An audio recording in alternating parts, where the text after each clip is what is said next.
ಇಬ್ಬರದು mic of Anil ಅವರ honour, ಇಬ್ಬರದು ಮೈಕ್ ಆಫ್ ಅನಿಲ್ ಅವರ ಆನರ್,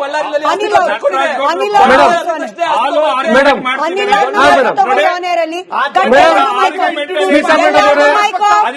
ಎಲ್ಲರದು mic off. Thank you Anil ಅವ್ರ ಅನಿಲ್ ಅವ್ರು ಮಾತ್ರ ಸೇಮ್ ಅಲ್ಲಿ ಅನಿಲ್ ಅವ್ರು ಮಾತ್ರ. ಥ್ಯಾಂಕ್ ಯು ಅನಿಲ್ ಅವ್ರು ಮಾತಾಡಿ, ಅನಿಲ್ ಅವ್ರು ಮಾತಾಡಿ. ಮೇಡಮ್ ನಾನು ಒಂದು ನಟರಾಜ್ ಗೌಡ್ರಿಗೆ ಒಂದು ಪ್ರಶ್ನೆ ಕೇಳ್ತೀನಿ. ನಾನು ನನ್ನ ಪ್ರಶ್ನೆ ಏನಂತ ಹೇಳಿದ್ರೆ, ಇದು ಘಟನೆ ನಡೆದದ್ದು ಯಾರ ಜಾಗದಲ್ಲಿ, ಯಾರ ಮನೆ ಹತ್ತಿರದಲ್ಲಿ ನಡೆದಿದ್ದು? ಜನಾರ್ದನ್ ರೆಡ್ಡಿ ಅವರು ಏನಾದ್ರು ಆ ಕಡೆ ಭರತ್ ರೆಡ್ಡಿ ಅವರ ಆಫೀಸ್ಗೂ ಅಥವಾ ಮನೆಗೆ ಹೋಗಿದ್ರ? ಭರತ್ ರೆಡ್ಡಿ ಅವರು ಮತ್ತು ಭರತ್ ರೆಡ್ಡಿ ಅವರ ಗುಂಪು ಮತ್ತು ಕೆಲವರು ರೌಡಿಗಳ ಗುಂಪು ಜನಾರ್ದನ್ ರೆಡ್ಡಿ ಅವ್ರ ಮನೆಗೆ ಹೋಗಿತ್ತ? ನಂದೊಂದು ಪ್ರಶ್ನೆ ಇದು. ಯಾಕೆ ಅಂತ ಹೇಳಿದ್ರೆ, ಅಲ್ಲಿ ನಡೆದಂತ ಇನ್ಸಿಡೆಂಟ್ ಜನಾರ್ದನ್ ರೆಡ್ಡಿ ಅವರಿಗೆ ಯಾಕೆ ಅವಶ್ಯಕತೆ ಇತ್ತು ಅಂತ ನಾನು ಕೇಳ್ತೀನಿ. ನಿಮಗೆ 10 ಕಿಲೋಮೀಟರ್ ಬ್ಯಾನರ್ ಹಾಕಿದ್ದಾರೆ. ನಿಮಗೆ ಒಂದ್ ನಿಮಿಷ, ಬ್ಯಾನರ್ಗಳು ಇಡೀ ಬಳ್ಳಾರಿ ನಗರದಲ್ಲಿ ಸುಮಾರು 1500ಕ್ಕೂ ಹೆಚ್ಚು ಬ್ಯಾನರ್ಗಳನ್ನು ಹಾಕಿದ್ದೀರಾ. ಮಹಾನಗರ ಪಾಲಿಕೆಯಿಂದ ಏನಾದ್ರೂ ಒಂದು ಬ್ಯಾನರ್ಗೆ ನೀವು ಪರ್ಮಿಷನ್ ತಗೊಂಡಿದ್ದೀರಾ? ಶುಲ್ಕ ಕಟ್ಟಿದ್ದೀರಾ? ನೀವು ಯಾವುದಾದ್ರೂ ತೆರಿಗೆ ಹಣವನ್ನು ಕಟ್ಟಿದ್ದೀರಾ? ಪ್ರದೀಪ್ ಸರ್, ನಟರಾಜ್ ಗೌಡ್ರೆ ಒಂದೇ ನಿಮಿಷ ಕೇಳಿಸ್ಕೊಳ್ಳಿ, 5 ಸೆಕೆಂಡ್ ಕೇಳಿಸ್ಕೊಳ್ಳಿ. ಎಲ್ರು ಅನಿಲ್ ಸರ್ ಒಂದೇ ನಿಮಿಷ ಅನಿಲ್ ಸರ್ ಒಂದೇ ನಿಮಿಷ. ಎಲ್ಲರೂ ಒಟ್ಟಿಗೆ ಮಾತನಾಡಿದ್ರೆ ನಿಮ್ಮ ಎನರ್ಜಿನೂ ವೇಸ್ಟ್, ನಮ್ಮ ವೀಕ್ಷಕರ ಸಮಯನೂ ವೇಸ್ಟ್. ಅವ್ರ ಪ್ರಶ್ನೆ ಕೇಳಿದ್ರು ನೀವು ಉತ್ತರ ಕೊಟ್ಟಿ ಅನಿಲ್ ಅವ್ರು ಕಂಪ್ಲೀಟ್ ಮಾಡ್ಲಿ. 30 ಸೆಕೆಂಡ್ ನಟರಾಜ್ ಗೌಡ ಉತ್ತರ ಕೊಡ್ಲಿ. ಇದು ಯಾರ ಮನೆ ಮುಂದೆ ನನ್ನ ಪ್ರಶ್ನೆ?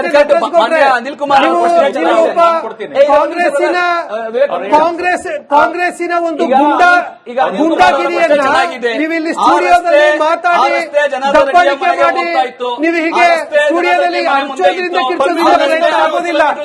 ನೀವು ಯಾರ ಮನೆಗೆ ಹೋಗಿ ನೀವು ದಾಳಿಯನ್ನು ಮಾಡಬೇಕಾಗಿತ್ತು. ಬಳ್ಳಾರಿ ನಗರದಲ್ಲಿ 1500ಕ್ಕೂ ಹೆಚ್ಚು, ಸುಮಾರು 1500ಕ್ಕೂ ಹೆಚ್ಚು ಬ್ಯಾನರ್ಗಳನ್ನು ಹಾಕಿದ್ದೀರಿ.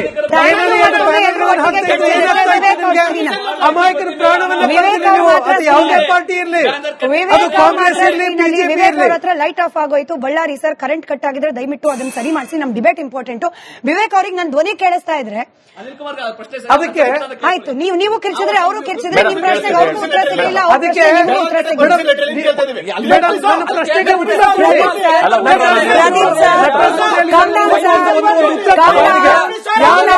ಯಾರ ಮನೆ ಹತ್ರ ಹೋಗಿದ್ರು ನೀವು? ಯಾರ ಮನೆಗೆ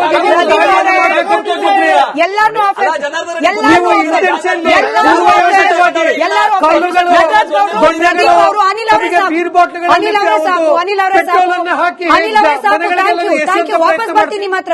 ಅನಿಲ್ ಅವರ ಆಡಿಯೋ ಇನ್ನೊಂದು ಬಾರಿ. ಮಹೇಶ್ ಜಿ ಒಂದೇ ನಿಮಿಷ. ನಾವಿಲ್ಲಿ ಒಂದು ಅತ್ಯಂತ ಗಂಭೀರವಾದ ವಿಚಾರ ಮಾತನಾಡ್ತಾ ಇದ್ದೀವಿ. ಪ್ರಜಾಪ್ರಭುತ್ವ ವ್ಯವಸ್ಥೆಗೆ ಎಷ್ಟು ಮಾರಕವಾಗಿದೆ ಈ ಗನ್ ಹಾಗೆ ಲಾಂಗು ಮಚ್ಚು ಕಲ್ಚರ್ ಅಂತ ಹೇಳಿ.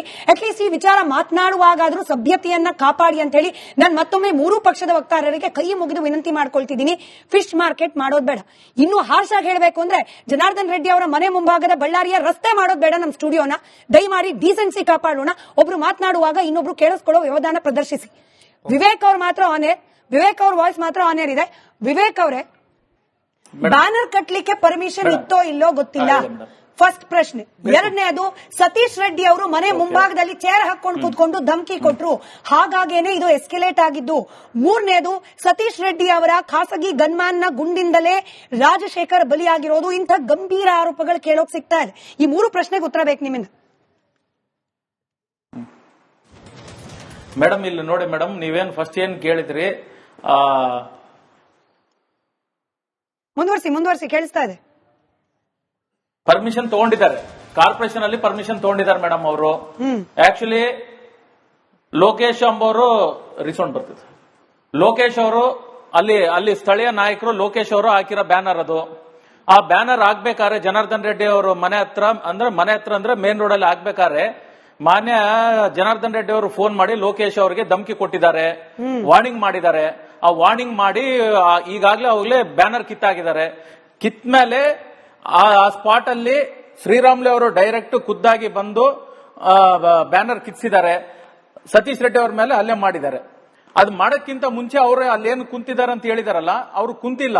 ಲೋಕೇಶ್ ಅವರಿಗೆ ಇವ್ರು ಫೋನ್ ಮಾಡಿ ಧಮಕಿ ಕೊಟ್ಟಾಗ ಲೋಕೇಶ್ ಅವ್ರ ಪರವಾಗಿ ಹೋಗಿ ನಿಂತಿದ್ದಾರೆ, ನೀನ್ ಎಲ್ಲ ಹಾಕಿದೆ ಅಂತ ನೋಡಕ್ ನಿಂತಿದ್ದಾರೆ. ಏಕಾಏಕಿ ಶ್ರೀರಾಮ್ಲು ಅವರು ಬಂದು ಅವಾಗ ಸತೀಶ್ ರೆಡ್ಡಿ ಅವ್ರ ಮೇಲೆ ಅಲ್ಲೇ ಮಾಡಿರೋದು. ಏನ್ ಮೇಡಮ್, ಇದಾದ್ಮೇಲೆ ನೀವೇನ್ ಹೇಳ್ತೀರಿ? ಇಡೀ ಬಳ್ಳಾರಿಯಲ್ಲೆಲ್ಲ ಬ್ಯಾನರ್ ಹಾಕಿದ್ದಾರೆ. ಅದೇನು, ಯಾಕಂದ್ರೆ ಒಂದು ಹಬ್ಬದ ವಾತಾವರಣ, ಅಲ್ಲಿ ಹತ್ರದಲ್ಲೇ ಇರುವ ಪುತ್ಥಳಿ ಓಪನಿಂಗ್ ವಾಲ್ಮೀಕಿ ಸರ್ಕಲ್, ಅಲ್ಲಿಂದ ಒಂದು 1/2 ಕಿಲೋಮೀಟರ್ ಅಲ್ಲೇ ಇರೋದು ಜನಾರ್ದನ್ ರೆಡ್ಡಿ ಅವ್ರ ಮನೆ. ಅಲ್ಲಿ ಎಲ್ಲ ಕಡೆ ಬ್ಯಾನರ್ ಹಾಕಿದಾರಲ್ಲ, ಅಲ್ಲೊಂದು ಬ್ಯಾನರ್ ಹಾಕಿದ್ದಾರೆ. ಸಿಂಪಲ್ ಪ್ರಶ್ನೆ, ಒಂದೇ ನಿಮಿಷ ವಿವೇಕ್ ಅವರೇ, ಸಿಂಪಲ್ ಪ್ರಶ್ನೆ. ನೀವೇ ಹೇಳಿದ ಮಾತಿಂದ ನಾನು ಕೇಳ್ತಾ ಇದ್ದೀನಿ ವಿವೇಕ್ ಅವರೇ, ನೀವೇನ್ ಹೇಳಿದ್ರಿ? ಜನಾರ್ದನ್ ರೆಡ್ಡಿ ಅವರು ಕಾಲ್ ಮಾಡಿ ಧಮಕಿ ಹಾಕಿದ್ರು ಅಂತ, ಹೌದಲ್ವಾ? ಹೌದು ಹೌದು ಮೇಡಮ್. ಸರ್ಕಾರ ಇರೋದು ಕಾಂಗ್ರೆಸ್ ಪಕ್ಷದ. ಜನಾರ್ದನ್ ರೆಡ್ಡಿ ಅವರು ಕರೆಕ್ಟ್. ಲೋಕೇಶ್ ಅವರು ಸತೀಶ್ ರೆಡ್ಡಿ ಅವರಿಗೆ ಹೇಳೋಕ್ಕಿಂತ ಅಥವಾ ಸತೀಶ್ ರೆಡ್ಡಿ ಅವ್ರಿಗೆ ಹೇಳಿದ್ರು ಪೊಲೀಸ್ ಡಿಪಾರ್ಟ್ಮೆಂಟ್ ಅಂತ ಒಂದಿದೆ ಸರ್. ನಾವು ಬ್ಯಾನರ್ ಕಟ್ಲಿಕ್ಕೆ ಹೋದ್ರೆ ಹಿಂಗ್ ಧಮಕಿ ಹಾಕ್ತಿದ್ದಾರೆ, ಕಾನೂನಾತ್ಮಕವಾಗಿ ಕ್ರಮ ಕೈಗೊಳ್ಳಿ ಅಂದ್ರೆ ಆಗ್ತಿತ್ತಲ್ಲ. ಸತೀಶ್ ರೆಡ್ಡಿ ಅವರ ಹೋಗೋದಂತೆ, ಅವ್ರ ಖಾಸಗಿ ಗನ್ಮ್ಯಾನ್ ಗಳನ್ನ ಕರ್ಕೊಂಡು ಹೋಗೋದಂತೆ. ಅಂದ್ರೆ ನಿಮ್ಮದೇ ಪಕ್ಷದ,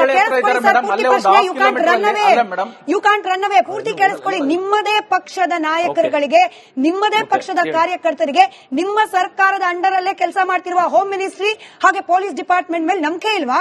ಅಥವಾ ಬೆಲೆ ಕೊಡಲ್ವಾ ಪೊಲೀಸ್ ಡಿಪಾರ್ಟ್ಮೆಂಟ್ಗೆ? Beautiful question. ನಾನು ರಿಪ್ಲೈ ಮಾಡಿ ಯಾಕೆ ಬೆಲೆ ಕೊಡೋದಿಲ್ಲ ಮೇಡಮ್? ಪೊಲೀಸರು ಇದಾರೆ, ಆ ಟೈಮ್ ಅಲ್ಲಿ ಇಬ್ರು ಕಾನ್ಸ್ಟೇಬಲ್ ಬಂದಿದ್ದಾರೆ. ಅದೇ ರೀತಿ ಅಲ್ಲಿ ನಾಳೆ ಫಂಕ್ಷನ್ ಅಂದ್ರೆ ಸತೀಶ್ ರೆಡ್ಡಿ ಅವರು ಅಲ್ಲೇ ಇದ್ದಾರೆ, ಸರ್ಕಲ್ ಹತ್ರ ಇದ್ದಾರೆ, ವಾಲ್ಮೀಕಿ ಸರ್ಕಲ್ ಹತ್ರ ಎಲ್ಲ ಅರೇಂಜ್ಮೆಂಟ್ ಮಾಡಿಸ್ತಿದ್ದಾರೆ. ಅಲ್ಲೇ ಅರೇಂಜ್ಮೆಂಟ್ ಮಾಡ್ಬೇಕಾರೆ ಅಲ್ಲಿಂದ ಬಂದಿದ್ದಾರೆ, ಹತ್ರ ಇದ್ದಾರೆ. ಅವ್ರೇನ್ ಅದೇ ಕೆಲ್ಸಕ್ಕೆ ಇಲ್ಲೇನ್ ಬಂದಿಲ್ಲ, ಗಲಾಟೆ ಮಾಡಕ್ ಏನ್ ಬಂದಿಲ್ಲ. ಅವರು ಬರೋರ್ ಗನ್ ತಗೊಂಡ್ ಬರೋದನ್ನ ಮರಿಲಿಲ್ಲ ಸರ್. ಅದೇ ದುರಂತ ಬರೋರ್ ಹಂಗೆ ಬರ್ಲಿಲ್ಲ, ಗನ್ ತಗೊಂಡ್ ಬಂದ್ರು, ಅದು ದುರಂತ ಆಗಿದ್ದು. ಅಲ್ಲ ಮೇಡಮ್, ಗನ್ಮ್ಯಾನ್ ಇದಾರೆ ಮೇಡಮ್. ಯಾಕಂದ್ರೆ ಜನಾರ್ದನ್ ರೆಡ್ಡಿ ಅವರು ಯಾವತ್ತಾದ್ರೂ ಅಟ್ಯಾಕ್ ಮಾಡಬಹುದು ಅಂಬುದು ಅವ್ರ ಹತ್ರ ಗನ್ಮ್ಯಾನ್ ಇದಾರೆ. ನೀವೇನ್ ಹೇಳಿದಾರಲ್ಲ, ಇವ್ರು ಕೂಡ ಫೋನ್ ಮಾಡಿ ಅದಕ್ಕೆ ಅವ್ರು ಗನ್ಮ್ಯಾನ್ ಇಟ್ಕೊಂಡಿದ್ದಾರೆ. ಸಂಸ್ಕೃತಿ ಇದೆ, ಗಲಾಟೆ ಮಾಡಿಸೋದು ಜನಾರ್ದನ್ ರೆಡ್ಡಿ ಅವರು ಈಗೆಲ್ಲ ಒಂದು 20 ವರ್ಷದಿಂದ ಕೂಡ ಅವ್ರು ಗಲಾಟೆ ಮಾಡಿಸೋದು ಒಂದು ಸಂಸ್ಕೃತಿ ಇದೆ ಬಳ್ಳಾರಿಯಲ್ಲಿ. ಕರ್ನಾಟಕದ ಈ ಗನ್ ಸಂಸ್ಕೃತಿ ಅವರು ಇಷ್ಟಿಷ್ಟು ದೊಡ್ಡ ಗೋಡೆ ಕಟ್ಕೊಂಡಿದ್ದಾರೆ. ಯಾಕಷ್ಟು ದೊಡ್ಡ ಗೋಡೆ? ಅವ್ರಿಗೆಲ್ಲ ಸೇಫ್ಟಿ ಪ್ರೊಟೆಕ್ಷನ್, ಅವರೆಲ್ಲ ಸೆಕ್ಯೂರ್ ಇದ್ದಾರೆ. ಒಳಗಿಂದ ಕಲ್ಲು ಹಾಕ್ತಾರೆ, ಹೊರಗಡೆ ಕಲ್ಲು ಸೇಕರಣೆ ಮಾಡಿದ್ದಾರೆ, ದೊಡ್ಡ ದೊಡ್ಡ ದುಂಡು ಇಟ್ಕೊಂಡಿದ್ದಾರೆ. ಬಂದವರಿಗೆಲ್ಲ ಕಾರ್ ಪುಡಿ ಕೊಡ್ತಾರೆ, ಮಚ್ಚು ಕೊಡ್ತಾರೆ, ಅವರೆಲ್ಲ ರೆಡಿ ಮಾಡ್ಕೊಂಡು ಇಟ್ಕೊಂಡಿದ್ದಾರೆ. ಅವರು ಹೆಣ್ಮಕ್ಳು ಕೂಡ ಕೊಡ್ತಾರೆ. ಅಂದ್ರೆ ಇನ್ನು ನೀವೇ ನೋಡಿದ್ರೆ ಅಂದ್ರೆ ಅವ್ರ ಸಂಸ್ಕೃತಿ ಎಂಬುದು ನೀವೇ ಅರ್ಥ ಮಾಡ್ಕೊಳ್ಳಿ. ಹಿಸ್ಟ್ರಿ ನೋಡಿ, ಇವಾಗಿಂದ ಕಳೆದ ನೀವು 20 ವರ್ಷದಲ್ಲಿ ಹಿಸ್ಟ್ರಿ ನೋಡಿ, ಯಾರ್ದು ಏನಂಬುದು ನಿಮ್ಗೆ ಗೊತ್ತು. ಕಟ್ ಮಾಡಿ ಪ್ರಮುಖರ ಮಾತನ್ನ ನಾವು ಕೇಳಿದೀವಿ. ಈಗ ಇವತ್ತು ರಾಜ್ಯ ಸರ್ಕಾರ ಹೇಗೆ ಇಂಟೆನ್ಷನ್ ತಮ್ಮ ಪ್ರಶ್ನೆಗಳಲ್ಲೇ